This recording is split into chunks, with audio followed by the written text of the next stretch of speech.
It's a chilly evening in Seattle. Jonathan is waiting outside the Irvine Laurent office, waiting to surprise his girlfriend. It has been a year since Jonathan met Megan, and he still can't forget that night. It was a Friday. Megan had gone to a bar with a couple of friends and ended up having a bit too much to drink.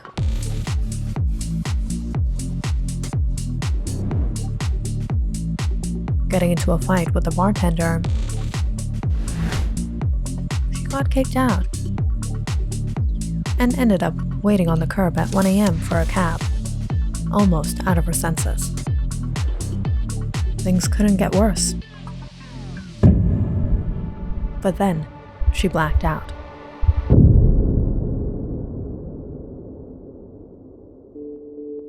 When Megan woke up the next morning, she jumped up confused to find herself home, in bed, in her PJs. How did I get home? I got changed? I can't remember anything. With her hangover, Megan got out to freshen up. When she froze,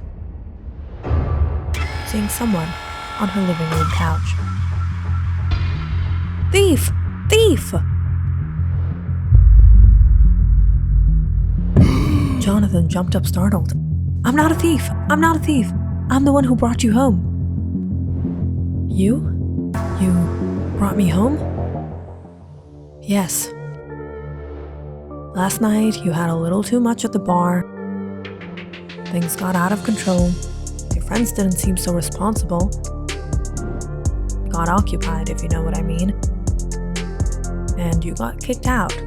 But you weren't in any condition to come home and you blacked out on the street. So I thought I would bring you home. I got hold of you, found your address from your driver's license, and I brought you back.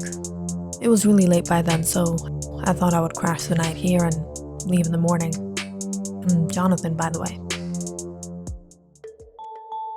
Listening to Jonathan, Megan calmed down and sat. Megan, so you got me home?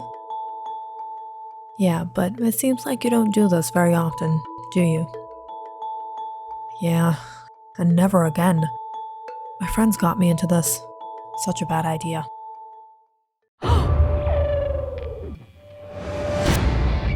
But did you change me? Change me? Listen, I didn't have a choice. You puked on yourself. You were smelling very bad. I thought you would get sick if you wake up like that. I am going to kill you. And that was the beginning of their relationship. Megan is a fun-loving, sweet girl, and Jonathan is caring, and the two connected. Jonathan is a carpenter and works at a furniture workshop, and Megan works as a personal shopper at Irvine Laurent. What's that? I got you an outfit. Try it on. Megan, I look like James Bond. I'm a furniture salesman. I can't dress like this. Just shut up. You look good. Just gotta fix your hair. Where's the comb?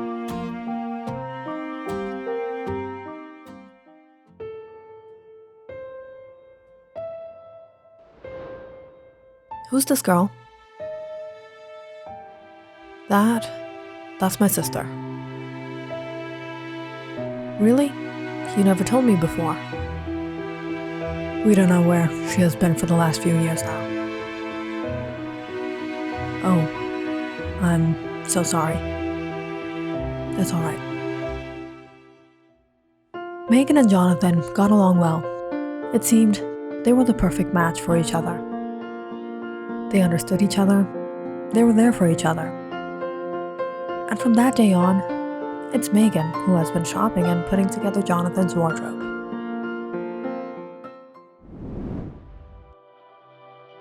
And now, It has been a year, and for their first anniversary, Jonathan planned to surprise her with tickets to a carnival Megan has been wanting to go to. Happy anniversary! Happy anniversary. You got the tickets? I love you so much. I always wanted to go there. Let's go then. That evening, the couple went to the BI carnival, checking the stalls, trying street food. As they passed by a psychic show, Megan stopped. Come on, let's check that out. Really? You believe in all this? You want to see a psychic show? Come on, it'll be fun. All right. Megan and Jonathan took a seat.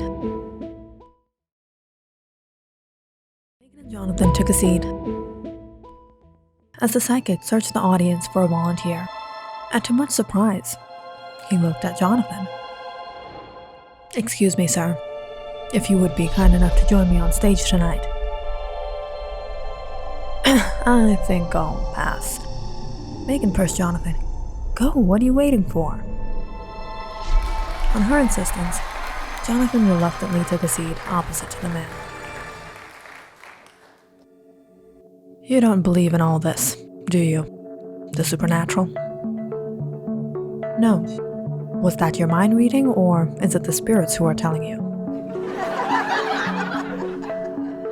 The man chuckled lightly and said, No, sir. It's simple observation. Jonathan was a bit surprised by his honesty. All right. What will you predict for me today? Usually you people tell about the past. Can you tell me something about my past that no one knows? I'll try. The man closed his eyes for a while, almost testing the audience's patience, until he looked at Jonathan. Silent. People began murmuring. Why isn't he saying anything? He's stuck. It's all an act. Like I thought. I think I should leave. You should try this on someone else. Probably it'll work better. Jonathan got up and turned to leave when the man spoke out. Wait, there was someone. Someone? Who? Someone beloved of mine who passed away? Yes. Hasn't this become cliché? She's saying the last time you two spoke, you had a fight, and you said you would never speak to her again, and you never got to speak with her again. What?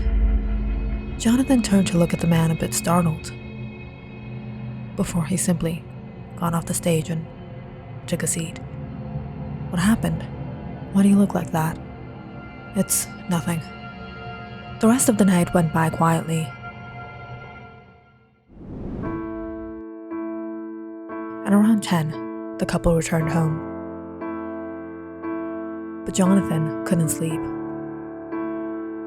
He kept on thinking about what the man had said to him.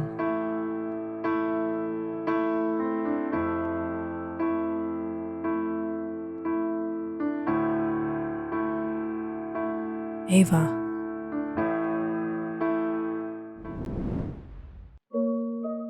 Jonathan's younger sister, Ava. They were very close to each other. Growing up, they were always competing, always fighting, and always ratting each other out to their parents. They had a wonderful childhood. And when Jonathan turned 18, he moved out for college. And a couple of years later, Ava did too. But even though they weren't around each other, they were still getting at each other. It was one of his semesters at college. Jonathan got a call from his dad. Hey Dad, what's up?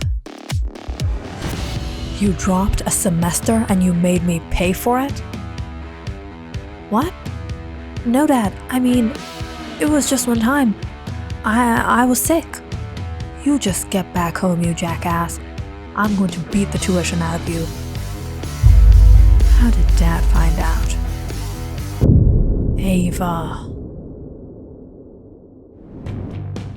Ava, you snitched on me to Dad. What did you think? You would vacation on Dad's money and I would let you get away with it? What? I'm never going to share anything with you again. I'm never going to trust you again. You know what? I'm never even going to talk to you again. But a week later, Jonathan got news. Ava had gone missing. The whole family was devastated. The police got involved. Jonathan himself searched everywhere. But Ava was never found.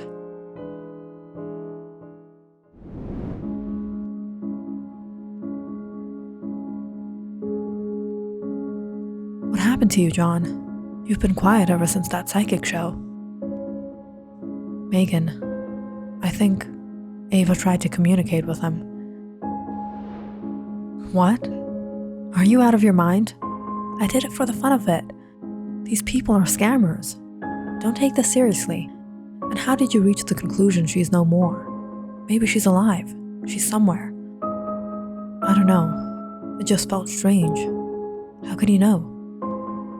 These people are trained to speak like that. They mess with people's minds. Now come on, you need sleep. Just brush it off. Megan tried to talk some sense into Jonathan. But no matter what, ever since that day, Jonathan kept on wondering about what the psychic said.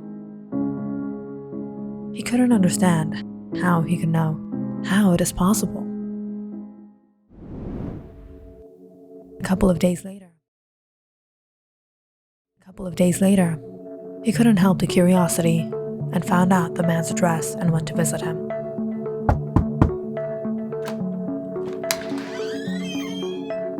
I was hoping you would come.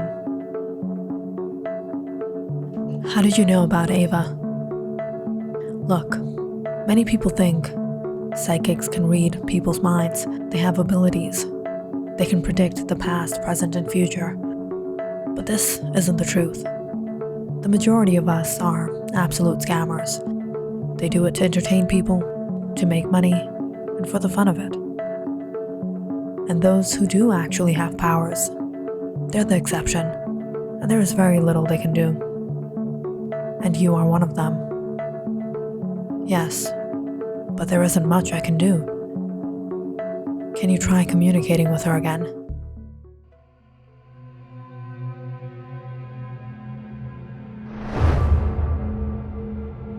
That evening, Mr. Ralph tried his best to communicate with Ava's spirit. But even after long, he had trouble connecting with her. There's a barrier. It's like she's angry with you. She won't communicate with me. Please, try.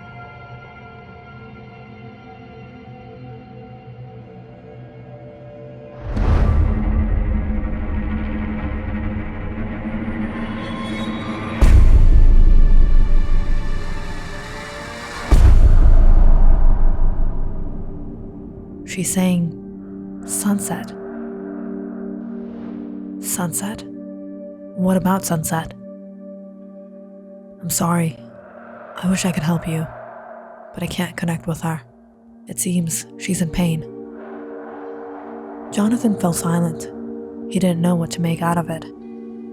He took out his wallet to pay the man, but he shook his head. Everything is not for money. Sunset? What about sunset? Jonathan got back home almost 2 hours late that night. When he walked in, he found Megan waiting for him. Jonathan, where were you? Nowhere. I was just taking a walk. No, you weren't. What has happened with you? Ever since that day, you've been so passive. Always so serious, not eating, not sleeping. And now you won't tell me where you're going? What is going on in your mind? Megan, I know you're not gonna like this, but I went to him again. Him who? The psychic. He tried to communicate with Ava, but all he was able to extract was one word: sunset. Listening to Jonathan, Megan suddenly lashed out. What? You went to him? Why? Why are you doing this? I told you these people are scammers. He's messing with your mind. Sunset? Don't you think that's a little too vague and general? It's so cliche. He's trapping you. Jonathan sat there silently listening to Megan. You know what? You're probably right. This is stupid. That night, Jonathan realized perhaps he was taking this too seriously and decided to let it go.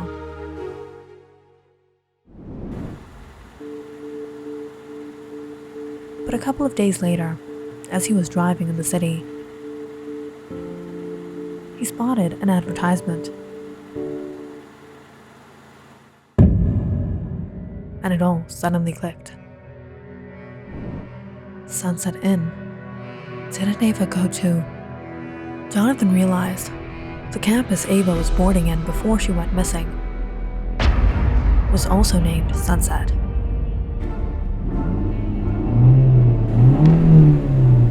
He immediately turned the car around and drove straight to the Sunset campus that afternoon. There was no way this could be a coincidence. There had to be some connection. Maybe there was something there, something Ava wanted him to know. After reaching there, Jonathan went to the common room, looking at the pictures of the previous classes. He stopped at Ava's class of 2004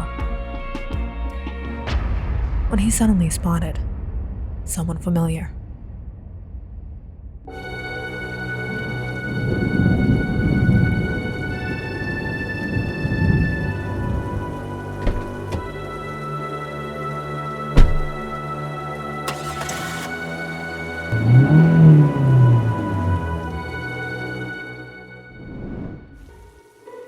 It was another one of those nights.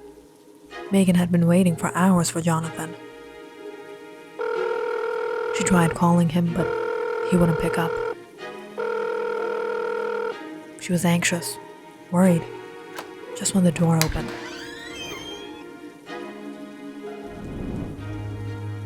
Jonathan, where were you? I've been waiting for so long. Were you at his place again? Have you lost your sanity? All the time you're so depressed, you disappear for hours, you don't take my calls. What's gotten into you? But Jonathan simply looked at her in the eye and asked, You knew her? What? No, who? Ava. You were in the same campus, the same year. You went to the same university. I'd seen the class picture before, but back then, I didn't know you. It's not possible you didn't know her, and you've been hiding this fact all along. And you know what happened with her. If you didn't, you wouldn't have hid that you knew her like this.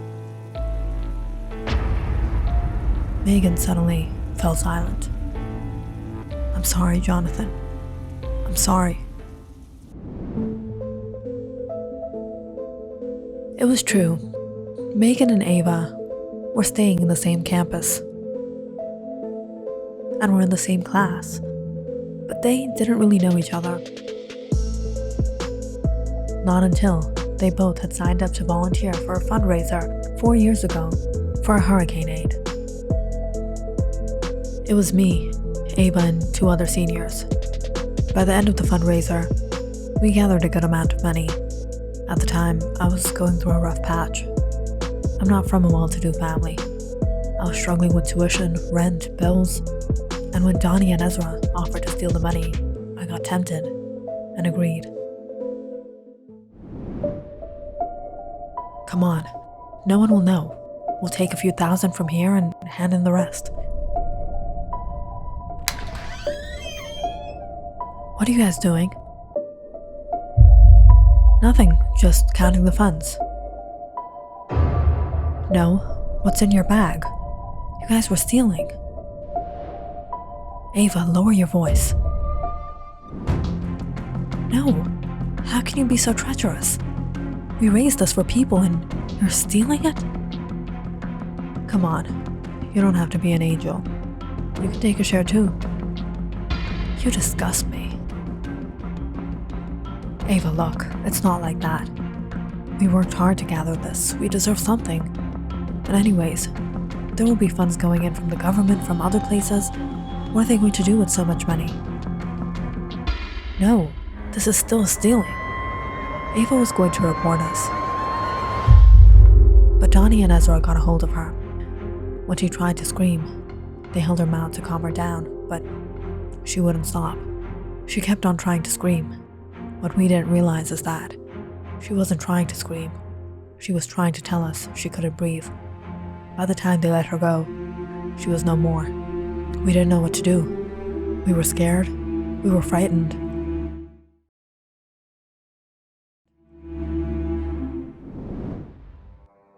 What are we going to do now?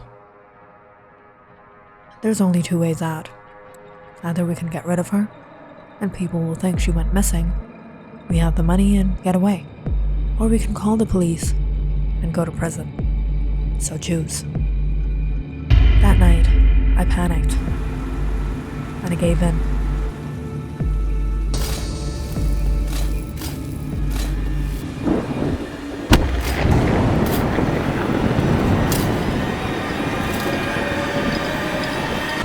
We buried her on the campus. As tears drenched her eyes, Megan said, "I'm sorry, I didn't have the guts to tell you. And I didn't want to lose you. But I didn't kill your sister." "Yes, you didn't, but you watched her die." Jonathan took out his phone and turned off the recorder. "And you will get what you deserve."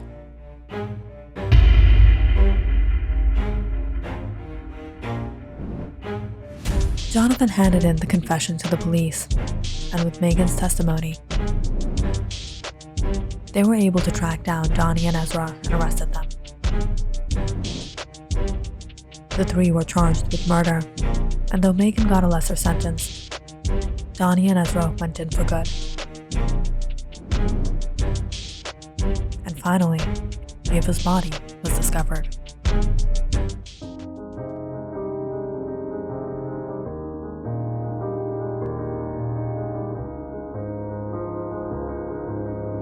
Not being able to talk with you has been my biggest punishment. Click on the subscribe button and check out more awesome videos on our channel. And don't forget to press the bell icon because you know it's interesting.